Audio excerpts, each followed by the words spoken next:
Got him. Alright, yo. So a day I've been waiting for quite a long time now. My pistons just came in. Jesse dropped them off from Cold Lake, but his name's Jesse. Dude, we just had someone in here named Charles. Yeah, no, dude. Yeah, I whoa. was thinking if someone comes in named David, like, Yeah. we're gonna be, what the fuck? So yeah, these are my new pistons. Just check them out, give them a quick inspection, but they do look a lot better than the other ones. Yeah, these look way better. way better. Yeah, Are they all not like that? they're not scored or anything. Oh yeah. So these ones should be good to use. We got our boy Zishan here. Say what's up. I wanted to see it. He's brought like snap ring tools, measuring tools, and we're gonna measure out the crank and the block and check like clearances for all the bearings and stuff. And right, so here's my crank. It's kind of just been tucked away. So what did you need to tap on this end? It's just the idler. Yeah, I marked it. This one. So we have to drill and tap that to fit idler. Oh, for the... So this is the original tensioner for the RB30 single cam. So we have to move it and move it to that location there. If anyone's curious what Zishan drives, his hoodie is a dead giveaway. I don't know what you guys are talking about. Alright, Zishan got that stud tapped into the block. Again, this is for like the timing belt. I'll put up a picture of the configuration after that modification, but it's pretty straightforward stuff. Also picked up plasti gauge, which we're going to use to measure the clearances of the ACL bearings, and then hopefully install the crank today. So crank's all cleaned up. I wiped off all the oil residue, and it's looking pretty good now. So this is just going to get tucked away for tomorrow, and then we can start plasti gauging. So I just finished like sanding off, not sanding, but like scuffing off, cleaning off the top of the number 1 piston. And I probably spent like 30 minutes on this one. It's still not fully cleaned off, but that's how they all started.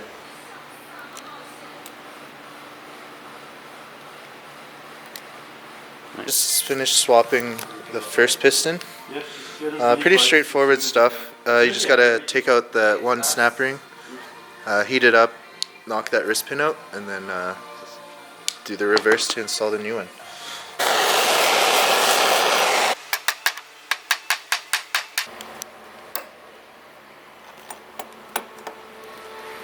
So I'm just finished up swapping the pistons over.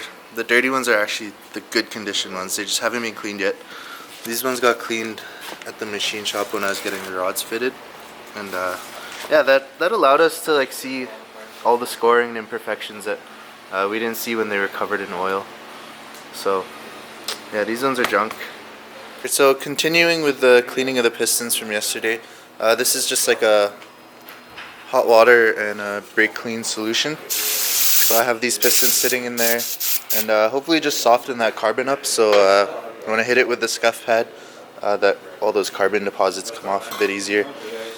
This is the one that I was just working on yesterday, and you can see it's starting to get a lot cleaner. These ones are obviously a bit more untouched, so they're going to take a little bit longer. And I was like, there's no parts for us to keep in the mission either. Yeah, I know. I was like quickly look to see if we could bring it in if there was anything. Yeah, check the detail. This is after like 10 minutes, and you can see all the carbon deposits are being lifted out into the water. I haven't started scuffing them yet, but I'll let them sit a little bit longer and see how easy those deposits come off.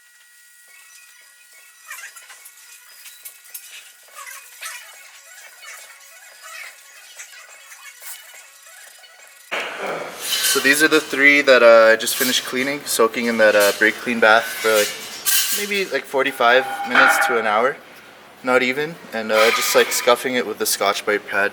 And these are the 3. So essentially this is what they look like when I started. So I'm gonna try doing these 3 now. They still gotta get like a deep clean in between the ringlands, but I'm just gonna clean all the tops off for now. I just got done cleaning all 6 pistons, and look at how dirty that water is. A couple hours of soaking, and like really helps to soften up the carbon. Yeah, these things are pretty much ready to go once they have new rings. And there seems to be like a big debate about what pistons I'm using and like the rods, and how I'm not doing forged like rods, forged and turned like pistons, and like to be honest, like there's something called moderation. Like I'm taking the necessary steps to prep these used pistons and rods. Like I got ARP bolts fitted. I'm gonna be doing chromoly piston rings for these things. Like just because I'm not doing forged everything doesn't mean I'm necessarily taking shortcuts. It's all gonna be new hardware and stuff. Clearly these OEM parts, they're built and manufactured for longevity, so I should get a lot more years out of this engine this time. With a moderate amount of power. It's respectable. It's respectable. It'll be respectable. I got my bearings put in place now. I cleaned up the girdle and just made sure there's nothing behind them when you put them on. And now I put some plastic gauge on each of the main journals. So we're gonna install the cradle here, torque it down, pull it off, and then see what those plastic gauge strips squish down to. And then that'll give us the bearing clearance. So the plastic gauge came out pretty good. The spec for them is like 0.028 to 0.4 millimeters. So it's the celebration song, man. Yeah, if you look, they all pretty much fall within the spec range, so that's good. Now I can take those off and have assembly lube. So you put that on the bearing and on the crank so that on startup they're not running or rubbing dry against each other. So just installing the crank now. You can see I put assembly lube on each of the main journals. And that's just so that like on startup and stuff, already lubricated and yeah, like I mentioned. Put any wear on it. Yeah, you don't have any metal to metal contact, so yeah, just putting the main cradle on now, and then we can torque that down, and that would be the installation of the crank. One step closer to getting back out there. Yeah, your S15 is going to the shop pretty soon. Mine shouldn't be too far behind. Yeah.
Picked up a new cylinder head.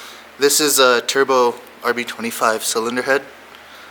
Believe it or not, it is actually the original head out of my car. So it's kind of come full circle. Hasn't been used since the original block blue, so it's a little dirty and it's got a lot of caked on residue. So I'm gonna take it over to Ray's shop and give it a good clean, and then start getting it ready for cams and stuff like that. A good old snappy clean. It's just like a general all-purpose cleaner. Ray uses it on lots of aluminum, not aluminum, but like oily metal parts and detailing. It works pretty good. You guys saw, I put a little bit of this in that piston bath that I made, and you guys saw how well it worked. So off of this head.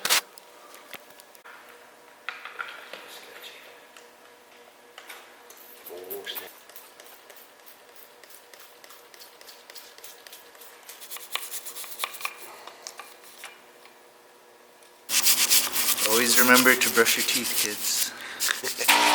You know you got good valve feed because the water's not. Yeah, the water's staying. True. So my valves, in theory, should not be leaking because the water's staying in there.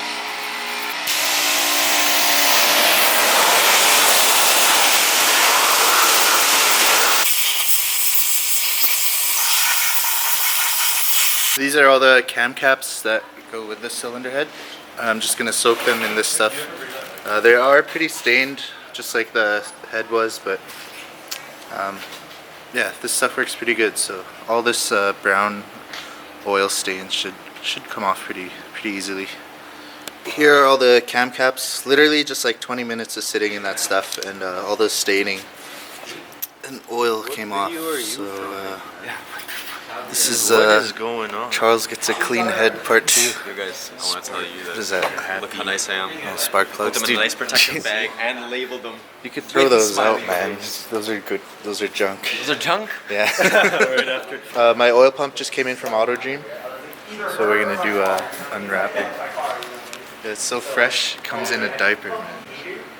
Fresher than your baby. So this is just like a standard RB25 oil pump, and it's nice. It comes with the front oil seal. Damn, fucking brand new. Pretty stoked on this. Yeah, I could. Here's the head all cleaned up with the cam caps placed, and it's actually turning out pretty clean. It's full. It's got all like the lifters and retainers and stuff like that. It came with solid lifters. I'm pretty sure these are solid lifters out of a Neo. I think Win at Auto Dream mentioned that he might have a RB26 cams. So if I run the solid lifters with the RB26 cams, then this head should be able to produce quite a bit of power. And before I can go ahead and use this head, it needs to be resurfaced and decked, because there's a lot of old gasket material still there.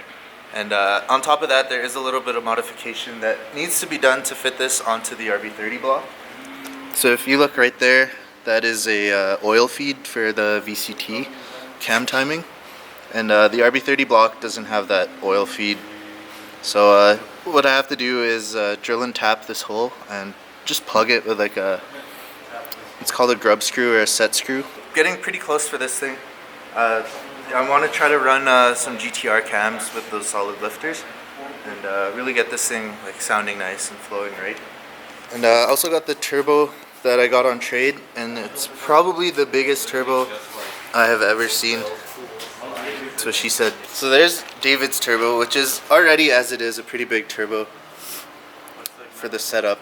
And here's the Borg Warner. This is an S400 with a T6 turbine housing. I know. It's ridiculous. Makes mine look stock. Right?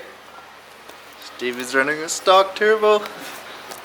But yeah, obviously I'm not going to be using this thing. It's way too big. Why not? So I'm going to try to like sell it or flip it. If any of you guys own like diesel trucks and are interested in this thing, let me know. You can also put a T4 turbine housing on it for like to actually be able to spool it on like a Skyline or a Supra. So if anyone out there is aiming for like 1,000 horsepower and you want to trade me your smaller turbo, contact me below.